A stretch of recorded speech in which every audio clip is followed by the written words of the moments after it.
کہ جن کی نمازیں ان کے سروں سے اوپر نہیں جاتی. ایک وہ غلام جو اپنے آقا سے بھاگ جائے جب تک کہ واپس نہ آئے، اور دوسرے وہ بیوی جو اپنے شوہر کی نافرمانی کرے جب تک کہ نافرمانی سے باز نہ آ جائے. یہاں تک حکم ہے کہ بیوی شوہر کے معاملے میں کسی دوسرے کی بات نہ مانے.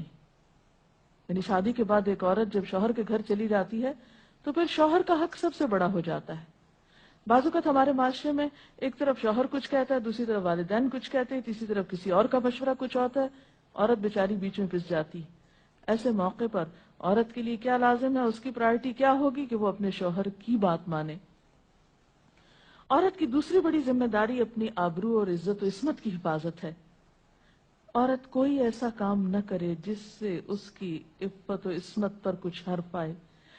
ازدواجی زندگی کی خوشی کا راز باہم ایک دوسرے پر اعتماد ہے. اگر کوئی بھی ایسا کام عورت کرتی ہے جس سے شوہر کے دل میں شک ہو جاتا ہے، اعتماد ختم ہو جاتا ہے، تو اس سے ازدواجی زندگی کی خوشیاں ختم ہو جاتی ہیں. یہ اعتماد بے حد ضروری ہے، اور اس کے لیے اپنی عزت عصمت کی خصوصی حفاظت.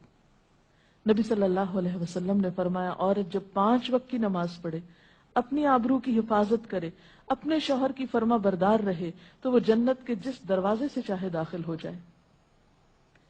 اسی لیے شوہر کی اجازت اور مرضی کے بغیر گھر سے بھی نہیں نکلنا چاہیے.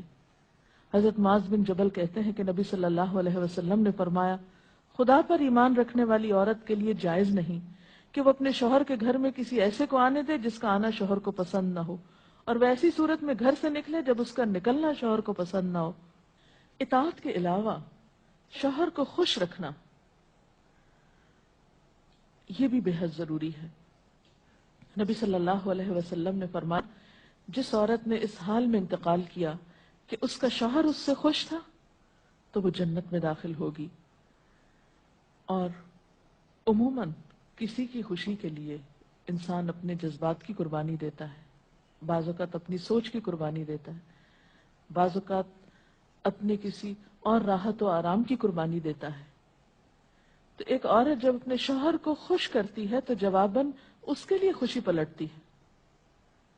اس لیے گھریلو زندگی کی خوشی کا انحصار اسی بات پر ہے کہ دونوں ایک دوسرے کے لیے قربانی کے جذبات رکھتے ہوں، ایک دوسرے کے لیے رحمت اور ایک دوسرے کے لیے مودت کا ذریعہ ہوں. جیسا کہ قرآن پاک میں شادی کا مقصد ہی یہ بتایا گیا کہ دونوں کے درمیان باہم مودت اور رحمت کے جذبات ہوں، ایک دوسرے کے لیے سکون کا باعث ہوں، تاکہ انسانی زندگی بہترین طریقے پر رواں دواں رہے. اسی طرح شوہر سے محبت کا اظہار کرنا، اس کے ساتھ وفادار رہنا، اس کا احسان ماننا، یہ بھی بے حد ضروری ہے. حضرت اسماء کہتی ہیں کہ ایک بار نبی صلی اللہ علیہ وسلم میرے پاس سے گزرے، میں اپنی سہیلیوں کے ساتھ تھی. آپ نے ہمیں سلام کیا اور ارشاد فرمایا، تم پر جن کا احسان ہے ان کی ناشکری سے بچو. تم میں سے ایک اپنے ماں باپ کے گھر کافی دنوں تک بن بیاہی بیٹھی رہتی ہے، پھر اللہ تعالیٰ اس کو شوہر عطا کرتا ہے، اولاد دیتا ہے، اور ان سارے احسانات کے باوجود اگر کبھی کسی بات پہ شوہر سے ناراض ہوتی ہے تو کہہ اٹھتی ہے، میں نے تو کبھی تمہاری طرف سے کوئی بھلائی دیکھی ہی نہیں. تو یہ جملہ ناشکری کا جملہ ہے جو عورت کو نہیں بولنا چاہیے. قیامت کے دن اللہ تعالیٰ اس عورت کی طرف نظر رحمت اٹھا کر نہیں دیکھے گا جو شوہر کی ناشکری ہوگی. اور آخری بات یہ کہ عورت کے اوپر لازم ہے کہ وہ اپنے گھر بار، مال و اسباب اور اپنی ذمہ داریوں میں شوہر کی مددگار رہے، شوہر کی وفادار رہے. آپ صلی اللہ علیہ وسلم نے فرمایا، قریش کی عورتیں کتنی اچھی عورتیں ہیں جو بچوں پہ بہت مہربان اور شوہر کے گھر بار کی حفاظت کرنے والی ہیں.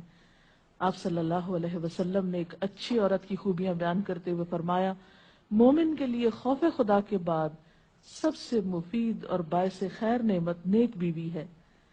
اور نیک بیوی کون؟ جب وہ شوہر اسے کسی کام کے لیے کہے تو خوشی سے کر دے، جب اس پہ نگاہ ڈالے تو اسے خوش کر دے، جب اس کے بھروسے پہ قسم کھائے تو وہ اس کی قسم پوری کر دے، جب وہ کہیں چلا جائے تو اس کے پیچھے اپنی عزت و آبرو کی حفاظت کرے، اور شوہر کے مال و اسباب کی اور ان سب چیزوں کی نگرانی میں شوہر کی خیر خواہ اور وفادار رہے. اور اس کے ساتھ ساتھ اپنی صفائی، زیبائش اور سلیقہ مندی کا بھی ثبوت دے۔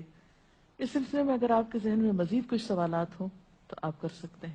اگر والدین اور شوہر دونوں میں سے کسی ایک کی بات ماننے کا جیسے وقت ہو تو پھر کس کی بات پہلے مانی جائے گی؟ شادی کے بعد شوہر کی بات ماننا زیادہ ضروری ہے بنسبت کسی اور کے، کیونکہ واضح طور پر آتا ہے کہ عورت شوہر کے معاملے میں کسی دوسرے کی بات نہ مانے۔